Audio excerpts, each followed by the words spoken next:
ꯂꯥꯟꯒꯤ ꯃꯇꯨꯡꯗ ꯄꯥꯂꯦꯁꯇꯥꯏꯟꯗ ꯀꯔꯤ ꯑꯣꯏꯔꯤ ꯂꯛꯁꯥꯗꯤꯞꯇ ꯑꯣꯏꯔꯤꯕ ꯇꯦꯟꯁꯟ ꯑꯁꯤꯒꯤ ꯃꯔꯝꯅ ꯀꯔꯤꯅꯣ ꯍꯧꯈꯤꯕ ꯃꯦꯒꯤ ꯇꯥꯡ 10ꯒꯤ ꯃꯇꯨꯡꯗꯒꯤ ꯏꯖ꯭ꯔꯥꯏꯜ ꯑꯃꯗꯤ ꯄꯥꯂꯦꯁꯇꯥꯏꯟꯒꯤ ꯍꯥꯃꯥꯁꯀꯤ ꯃꯔꯛꯇ ꯑꯣꯏꯈꯤꯕ ꯂꯥꯟ ꯃꯆꯥ ꯑꯗꯨꯒꯤ ꯃꯇꯨꯡꯗ ꯀꯔꯤ ꯆꯠꯊꯔꯤ ꯍꯥꯏꯕꯁꯦ ꯃꯤ ꯄꯨꯝꯅꯃꯛꯅ ꯈꯪꯅꯤꯡꯕ ꯋꯥꯅꯤ ꯅꯨꯃꯤꯠ 12-13ꯅꯤ ꯃꯨꯛ ꯆꯪꯅ ꯕꯣꯝ ꯕꯥꯔꯨꯗ ꯒꯟ ꯑꯃꯗꯤ ꯔꯣꯀꯦꯠ ꯑꯥꯏꯔꯣꯟ ꯗꯣꯝꯒꯤ ꯀꯨꯝꯍꯩ ꯃꯌꯥꯝꯅ ꯎꯍꯧꯈ꯭ꯔꯦ ꯒꯥꯖꯥꯒꯤ ꯕꯤꯜꯗꯤꯡ ꯀꯌꯥ ꯇꯨꯝꯈ꯭ꯔꯕ ꯇꯨꯡ ꯃꯤꯑꯣꯏ ꯆꯥꯎꯔꯥꯛꯅ 200ꯃꯨꯛ ꯁꯤꯈ꯭ꯔꯕ ꯇꯨꯡꯗ ꯁꯤꯖꯐꯥꯌꯔ ꯑꯣꯏꯈ꯭ꯔꯕꯒꯤ ꯇꯨꯡꯁꯤꯗ ꯏꯖ꯭ꯔꯥꯏꯜꯅ ꯑꯣꯄꯔꯦꯁꯟ ꯑꯃ ꯍꯧꯈ꯭ꯔꯦ ꯃꯗꯨꯒꯤ ꯑꯣꯄꯔꯦꯁꯟ ꯑꯗꯨꯒꯤ ꯃꯤꯡ ꯑꯣꯄꯔꯦꯁꯟ ꯑꯦꯔꯦꯁ ꯀꯧꯏ ꯃꯁꯤꯒꯤ ꯑꯣꯄꯔꯦꯁꯟ ꯑꯁꯤꯒꯤ ꯃꯈꯥ ꯄꯣꯟꯅ ꯏꯖ꯭ꯔꯥꯏꯜꯒꯤ ꯐꯣꯔꯁꯁꯤꯡ ꯕꯣꯔꯗꯔꯗ ꯂꯩꯈꯤꯕꯁꯤꯡꯕꯨꯁꯨ ꯄꯨꯁꯤꯜꯂꯛꯂꯒ ꯑꯣꯄꯔꯦꯁꯟ ꯑꯁꯤꯗ ꯌꯥꯎꯍꯜꯂꯤ ꯑꯣꯄꯔꯦꯁꯟ ꯑꯁꯤ ꯆꯠꯊꯔꯤ ꯑꯃꯁꯨꯡ ꯄꯥꯂꯦꯁꯇꯥꯏꯟ ꯅꯍꯥ ꯄꯥꯈꯪ ꯌꯥꯝꯅ ꯐꯥꯖꯤꯟꯈ꯭ꯔꯦ ꯃꯈꯣꯏꯕꯨ ꯖꯦꯜꯗ ꯗꯤꯇꯦꯟꯁꯟ ꯀꯦꯝꯞꯗ ꯊꯝꯂꯤ ꯑꯣꯄꯔꯦꯁꯟ ꯑꯁꯤꯗ ꯐꯥꯕꯤꯈ꯭ꯔꯕ ꯃꯤꯑꯣꯏꯁꯤꯡ ꯑꯁꯤꯒꯤ ꯃꯔꯥꯜ ꯀꯔꯤꯅꯣ ꯖ꯭ꯌꯨꯁꯁꯤꯡꯒꯤ ꯃꯤꯠꯌꯦꯡꯗ ꯃꯈꯣꯏꯒꯤ ꯃꯔꯥꯜ ꯍꯃꯥꯁ ꯑꯃꯗꯤ ꯃꯈꯣꯏꯒꯤ ꯃꯔꯛꯇ ꯏꯅꯈꯤꯕ ꯆꯨꯛꯇꯤ ꯚꯥꯏꯑꯣꯂꯦꯠ ꯇꯧꯏ ꯂꯥꯎ ꯈꯣꯡꯏ ꯃꯈꯣꯏꯒꯤ ꯃꯥꯌꯣꯛꯇ ꯈꯣꯡ ꯊꯥꯡꯒꯠꯂꯤ ꯃꯁꯤ ꯅꯠꯇꯅ ꯑꯇꯩꯗꯤ ꯑꯣꯏꯅꯤꯡꯉꯥꯏ ꯂꯩꯇꯦ ꯑꯗꯨꯕꯨ ꯈꯠꯅꯔꯕꯗꯤ ꯑꯃꯅ ꯑꯃꯒꯤ ꯃꯥꯌꯣꯛꯇ ꯆꯠꯅꯕ ꯍꯥꯏꯕꯁꯤꯗꯤ ꯍꯧꯅꯁꯥꯅꯤ ꯃꯔꯝ ꯑꯁꯤꯅ ꯑꯦꯌꯔ ꯁ꯭ꯇ꯭ꯔꯥꯏꯛ ꯔꯣꯀꯦꯠ ꯂॉन्च ꯈꯛ ꯇꯣꯛꯈ꯭ꯔꯕꯁꯨ ꯉꯁꯤꯗꯒꯤ ꯆꯍꯤ 63 ꯃꯥꯡꯗꯒꯤ ꯄꯥꯔꯇꯤ ꯑꯅꯤꯁꯤꯒꯤ ꯃꯔꯛꯇ ꯆꯠꯊꯗꯨꯅ ꯂꯥꯛꯂꯤꯕ ꯇꯦꯟꯁꯟ ꯑꯗꯨꯗꯤ ꯑꯁꯨꯝꯅ ꯑꯣꯏꯔꯤ ꯆꯩꯔꯛꯁꯤꯗ ꯖꯣ ꯕꯥꯏꯗꯦꯟ ꯒꯣꯚꯔꯟꯃꯦꯟꯠꯅ ꯄꯥꯂꯦꯁꯇꯥꯏꯟꯒꯤ ꯃꯤꯁꯤꯡꯒꯤ ꯄꯨꯛꯅꯤꯡ ꯄꯦꯜꯍꯟꯕ ꯑꯣꯏꯅ ꯍꯥꯏꯈ꯭ꯔꯦ ꯄꯥꯂꯦꯁꯇꯥꯏꯟꯒꯤ ꯋꯦꯁꯠ ꯕꯦꯡꯛ ꯑꯃꯗꯤ ꯃꯐꯝ ꯈꯔꯗ ꯗꯦꯚꯦꯂꯞ ꯇꯧꯕꯒꯤꯗꯃꯛ ꯐꯤꯅꯥꯟꯁꯤꯌꯦꯜ ꯍꯦꯜꯞ ꯇꯧꯒꯅꯤ ꯍꯥꯟꯅꯗꯒꯤꯁꯨ ꯇꯧꯗꯨꯅ ꯂꯥꯛꯂꯤꯕꯅꯤ ꯍꯧꯖꯤꯛꯁꯨ ꯇꯧꯒꯅꯤ ꯑꯃꯦꯔꯤꯀꯥꯅ ꯄꯥꯂꯦꯁꯇꯥꯏꯟꯕꯨ ꯊꯥꯗꯣꯛꯂꯣꯏ ꯍꯥꯏꯈꯤ ꯃꯁꯤꯒꯤ ꯔꯍꯁ꯭ꯌ ꯀꯔꯤꯅꯣ ꯈꯪꯗꯦ ꯑꯃꯔꯣꯝꯗ ꯅꯍꯥꯟ ꯍꯧꯈꯤꯕ ꯂꯩꯕꯥꯛ ꯄꯣꯛꯄ ꯅꯨꯃꯤꯠꯇꯒꯤ ꯁꯥꯎꯗꯤ ꯑꯔꯕꯅ ꯃꯈꯣꯏꯒꯤ ꯇꯦꯔꯤꯇꯔꯤ ꯃꯅꯨꯡꯗ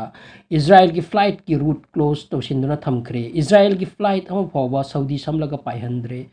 ꯃꯈꯣꯏꯒꯤ ꯐ꯭ꯂꯥꯏꯠ ꯕꯣꯏꯀꯣꯠ ꯇꯧꯕꯒꯤ ꯃꯑꯣꯡꯅꯤ ꯍꯧꯖꯤꯛꯁꯨ ꯐꯤꯕꯝ ꯑꯁꯤꯗ ꯂꯩꯔꯤ ꯃꯁꯤꯒꯤ ꯑꯁꯦꯡꯕ ꯃꯔꯝ ꯁꯥꯎꯗꯤ ꯑꯔꯕꯅ ꯍꯥꯏꯗꯣꯛꯇꯦ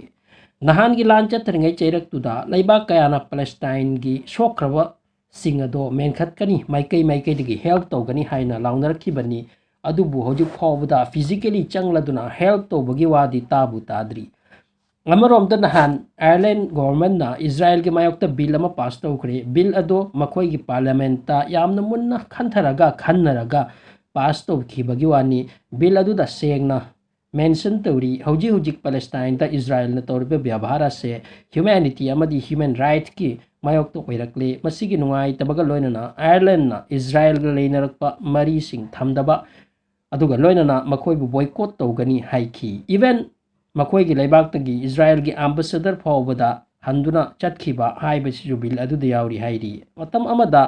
ꯑꯥꯌꯔꯂꯦꯟꯗ ꯑꯥꯂꯨꯒꯤ ꯂꯩꯅꯥꯗꯒꯤ ꯁꯟꯗꯣꯛꯈꯤꯕ ꯐꯦꯃꯥꯏꯟꯗ ꯑꯣꯇꯣꯃꯥꯟꯁꯤꯡꯅ ꯐꯤꯅꯥꯟꯁꯤꯌꯦꯜ ꯍꯦꯜꯞ ꯇꯧꯈꯤꯕꯅꯤ ꯃꯗꯨꯒꯤ ꯍꯤꯁꯇꯔꯤ ꯑꯗꯨ ꯃꯨꯠꯄꯗꯤ ꯌꯥꯔꯣꯏ ꯑꯆꯨꯝꯕ ꯋꯥ ꯍꯥꯏꯕꯁꯦ ꯂꯣꯠꯁꯤꯟꯗꯕ ꯑꯁꯦꯡꯕ ꯕꯤꯆꯥꯔ ꯋꯥꯌꯦꯜ ꯄꯥꯝꯕ ꯃꯤꯑꯣꯏꯁꯤꯡ ꯍꯧꯖꯤꯛꯁꯨ ꯂꯩꯇꯕ ꯅꯠꯇꯦ ꯃꯥꯂꯦꯝꯒꯤ ꯃꯤꯁꯤꯡꯅꯗꯤ ꯏꯖ꯭ꯔꯥꯏꯜ ꯄꯥꯂꯦꯁꯇꯥꯏꯟꯒꯤ ꯃꯔꯛꯇ ꯁꯤꯖ ꯐꯥꯌꯔ ꯑꯣꯏꯈ꯭ꯔꯦ ꯈꯜꯂꯕꯁꯨ ꯃꯐꯝ ꯑꯁꯤꯗ ꯁꯥꯟꯇꯤ ꯂꯩꯇ꯭ꯔꯤ ꯑꯁꯨꯝ ꯀꯟꯐ꯭ꯂꯤꯛ ꯃꯆꯥ ꯐꯨꯅ ꯆꯩꯅꯕ ꯑꯗꯨꯝ ꯆꯠꯊꯔꯤ ꯃꯁꯤꯗꯤ ꯂꯣꯏꯕ ꯂꯩꯔꯣꯏ ꯃꯥꯂꯦꯝꯁꯤꯅ ꯂꯩꯔꯤꯕ ꯐꯥꯎꯕꯗꯤ ꯃꯩꯔꯤꯛ ꯃꯩ ꯍꯧꯗꯨꯅ ꯑꯁꯨꯝ ꯂꯩꯒꯅꯤ ꯃꯐꯝ ꯑꯁꯤꯗ ꯑꯅꯤꯁꯨꯕꯅ ꯂꯛꯁꯗꯤꯞꯇ ꯑꯃꯨꯛ ꯑꯣꯏꯔꯛꯂꯤꯕ ꯇꯦꯟꯁꯟ ꯑꯁꯤꯅ ꯀꯔꯤꯒꯤꯅꯣ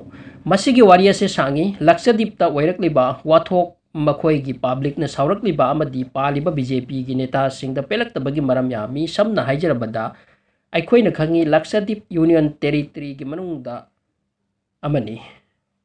ꯏꯟꯗꯤꯌꯥꯒꯤ ꯃꯅꯨꯡ ꯆꯟꯕ ꯏꯊꯠꯁꯤꯡ ꯑꯟꯗꯃꯥꯟ ꯅꯤꯀꯣꯕꯔ ꯑꯃꯗꯤ ꯂꯛꯁꯗꯤꯞ ꯑꯁꯤꯃꯨꯛ ꯐꯖꯕ ꯃꯐꯝ ꯂꯩꯇꯦ ꯍꯥꯏꯅꯔꯤꯕꯅꯤ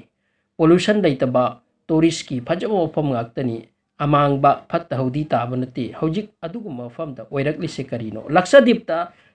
35 ꯑꯥꯏꯂꯦꯟ ꯂꯩ ꯃꯆꯥ ꯉꯥꯛꯇꯅꯤ ꯃꯁꯤꯒꯤ ꯇꯣꯇꯦꯜ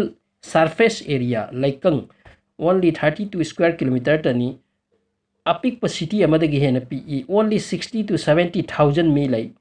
ꯃꯐꯝꯁꯤꯗ ꯆꯤꯐ ꯃꯤꯅꯤꯁꯇꯔ ꯂꯦꯖꯤꯁꯂꯦꯇꯤꯚ ꯑꯦꯁꯦꯝꯕ꯭ꯂꯤ ꯂꯩꯇꯦ ꯃꯈꯣꯏꯒꯤ ꯂꯩꯉꯥꯛ ꯇꯥꯏꯞ ꯑꯁꯦ ꯃꯈꯜ ꯑꯍꯨꯝ ꯊꯣꯛꯏ ꯑꯍꯥꯟꯕꯗ ꯂꯣꯛ ꯁꯚꯥꯗ ꯃꯈꯣꯏꯒꯤ ꯃꯤꯅꯤꯁꯇꯔ ꯑꯃ ꯌꯥꯎꯏ ꯑꯅꯤꯁꯨꯕꯅ ꯄꯟꯆꯥꯌꯠ ꯁꯤꯁꯇꯦꯝ ꯑꯍꯨꯝꯁꯨꯕꯅ ꯑꯦꯗꯃꯤꯅꯤꯁꯇ꯭ꯔꯦꯇꯤꯚ ꯍꯦꯗ ꯑꯃ ꯄ꯭ꯔꯦꯁꯤꯗꯦꯟꯠꯅ ꯑꯦꯄꯣꯏꯟꯠ ꯇꯧꯏ 2020ꯒꯤ ꯃꯥꯡ ꯐꯥꯎꯗ ꯂꯛꯁꯗꯤꯞꯇ ꯑꯦꯗꯃꯤꯅꯤꯁꯇ꯭ꯔꯦꯇꯔꯁꯤꯡ ꯕ꯭ꯌꯨꯔꯣꯀ꯭ꯔꯦꯠꯁꯤꯡꯕꯨ ꯑꯣꯏꯍꯜꯂꯝꯃꯤ ꯍꯥꯏꯕꯗꯤ IAS IPS ꯁꯤꯡꯗ ꯑꯗꯨꯕꯨ 2020ꯒꯤ ꯗꯤꯁꯦꯝꯕꯔ ꯈꯥꯏꯕꯣꯛ ꯑꯗꯨꯋꯥꯏꯗꯒꯤ IAS IPS ꯄꯨ ꯑꯦꯄꯣꯏꯟꯠ ꯇꯧꯕ ꯑꯦꯗꯃꯤꯅꯤꯁꯇ꯭ꯔꯦꯇꯤꯚ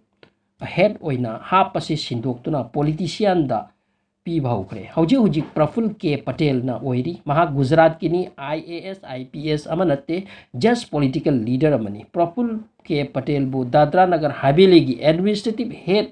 सु ओइहल्ले महाक मफम अनी की अपुनबा एडमिनिस्ट्रेटिव हेड ओइरे मयाम की वाहंगना इंडिया दा IAS IPS करम्बा अवाटपा ओइखिबना मरम ओइरगा पॉलिटिशियन बु हानागी चत्थरक्लिबा ट्रेन असिदगी होंदोक्लगा हाप्पा मसिनी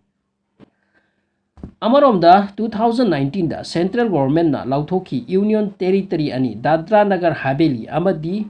दमान दिउ अनि असे मार्च तौदुना अमत्त ओहलनी मीसिंग न खंदरमी मसी ओइरबगी तुंगदा स्टेट हुड लौथोकपसु याई लेजिस्लेटिव असेंबली लेहनबा चीफ मिनिस्टर अमा लैबा अदुबु मदु ओइखिद्रे मदुगी मायोक्ता हाइरिबा प्रफुल्ल के पटेल बु एडमिनिस्ट्रेटिव हेड सेमले हौजिक प्रफुल्ल के पटेल लक्षद्वीप नत्तना दादरा नगर हवेली अमसुंग दमान दिउ कौबा मफम सिंह असिगी हेड एडमिनिस्ट्रेटर नि हौजिक हौजिक ओइरक्लिसिना करिनो माना पालबगी तुंगदा प्रफुल्ल के पटेल न पानबगी तुंगदगी अवोन बयामना पुरखरे हाइरिबा मफम असिदा अहानबदा पंचायत सिंह द लेरंबा पावर लौथोक पिरे मखोय education health care agriculture animal husbandry fishery sector दगिसु पंचायत की पावर लैरंबसिंग लोइना लौथोकपीरे अनीसुबना मखोय की मफम अदुदा मचा अनीदगी हेन्ना पोकपा मियोइना पंचायत लेप यादबगी रूल अनौब रूल अमा इम्पोज तौबीरे मसिगी मरमदी मफम अदुगी पावर लैबा मियोइसिंग मंगक थांगतपा ngamlaktanaba तौबनी इंडिया की मेनलैंड दा मसिगी रूल असी इम्पोज तौरबदी रूलिंग गवर्नमेंट असिगी मी का लेपा इलेक्शन दा लेप यारोइदबनी अदुबु मफम असिदा इम्पोज तौदे खुदोंग चाबे यांगलगा इम्पोज तौसिलबनी मसिसु टेंशन अमगी मरीनी मरमनी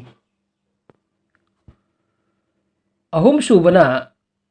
लक्षद्वीपता पुलिस ता पावर पिसिल्ले एडमिनिस्ट्रेटिव की मायोक्ता वांगांग बदा नोटिस लेतना फाजिनबा याबगी रूल सेंबीरे मरी सुबदा समुद्र तोरबान दा लैबा युमसिंग थुगाइदोकपा without notice sea front line दा लै हाइदुना मसिगिसु प्रोटेस्ट कयानी चथरिबा प्रोटेस्ट यामना कल्ला गनबु 144 धारा पांसिल्ली टेम्पररी जेल दे थम्मी फारगा असिगुम्बा हानादगी इंगना तपना नुंगाइना लैरकपा मफमसिदा मथोंग हुक्तबा लॉ एंड ऑर्डर कया सेट तौबा असिना याम पेन दबा ओइरकलबा जातनी मफमदुगी पब्लिकता मंगा सुबना लक्षद्वीप की मीसिंग मलयाली टाइप की कल्चर की मीसिंगनी मरुओइना मफमद लै मखोय nga फाजरगा लेनबा कांगलुपनी मखोय बीफ सुचाई हाइरी बीफ थिंगबगी लो अमसु पांसिनबीरे तरुक सुबना मफम सिदा लैबा एडमिनिस्ट्रेटिव ना हाइबदी प्रफुल्ल के पटेल की सरकार ना मफम असे चौखट हंदोरीनी हाइदुना रिसोर्ट होटल सागतपगी प्लान पाइखलकपगी पोरम कया याली जातनी मालदीप की टाइप सेमगनी हाइदुना मसिगा मरी लैना न्यू लक्षद्वीप डेवलपमेंट अथॉरिटी अमा सेमले मसिगी मतेंगना चौचुब कंपनी सिंग पुसिलकलगा रिसोर्ट्स होटल बिल्डिंग कया सागत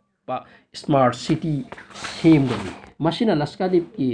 बायोडाइवर्सिटी दा ट्रबल लाकलनी हाइबगी अकीबनी पब्लिक की वखंदा लक्षद्वीपता स्मार्ट सिटी सेमलबगी करी दरकार नो मेनलैंड की लंबी थोक सोकलिबसे सेमजिनबगी वखलदी लेते मरम अमना लक्षद्वीपता एल्कोहल बैन ओइरमी ओनली रिसोर्ट अमखक्ता एलाउ ओइरंबा जातनी प्रफुल्ल के पटेल ने संखिबदगी मदुगी अथिंगबसु लौखटले अरोइबदा मरुओइबा मरम अमना कोविड यामना कन्ना संदोरकपा